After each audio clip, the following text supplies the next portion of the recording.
उद्धव ठाकरे निवडणुकीनंतर भाजपमध्ये जाणार? शरद पवारांचे यावर काय उत्तर? इंडिया आघाडीला बहुमत मिळणार?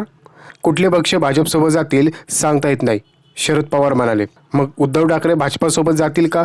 काय म्हणाले शरद पवार? लोकसभा निवडणूक आता अंतिम टप्प्यात आला असून 4 जूनला निकाल लागणार आहे.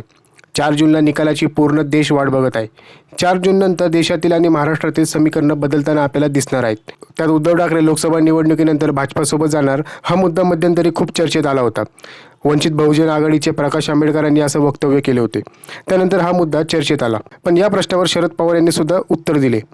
एका मुलाखतीत शरद पवार यांनी एक मोठे विधान केले. शरद पवार नक्की काय म्हणाले आपण जाणून घेऊया. तत्पूर्वी ज्यांनी आपल्या चॅनलला सबस्क्राईब केलेलं असेल त्यांनी आपल्या चॅनलला सबस्क्राईब करायला विसरू नका. काय म्हणाले शरद पवार आपण जाणून घेऊया. लोकसभेच्या निकालानंतर कुठला पक्ष भाजपासोबत जाईल हे मी सांगू शकत नसल्याचे शरद पवार यांनी मुलाखतीत सांगितले. पण सध्या महाराष्ट्रात जशी परिस्थिती आली आहे तशी परिस्थिती ओढावल्यास समविचारी पक्षांची मोठ बांधण्यात येईल. त्यासाठी आम्ही प्रयत्नांची पराकाष्ठा करू.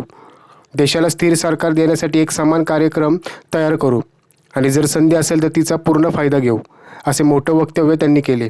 म्हणजे केंद्रात समविचारी पक्षांचे सरकार स्थापन करण्याचा प्रयत्न करता येईल हे त्यांनी स्पष्ट केले. लोकसभा निवडणुकीनंतर देशातील आणि राज्यातील समीकरणं बदलतील. सत्तेच्या सारीपाटावरील चित्र वेगळं असेल. अनेक जण दिशा बदलतील असा दावा करण्यात येत आहे. उद्धव ठाकरे भाजपासोबत जातील असा दावा वारंवार करण्यात येत आहे. त्यावर शरद पवार यांनी उत्तर दिले की उद्धव ठाकरे भाजपासोबत जातील याची अजिबात शक्यता नाही. अजिबातच नाही. उद्धव ठाकरे भाजपा आणि मोदींसोबत जाणार नाहीत असे 3दा पवारांनी या मुलाखतीत ठासून सांगितले.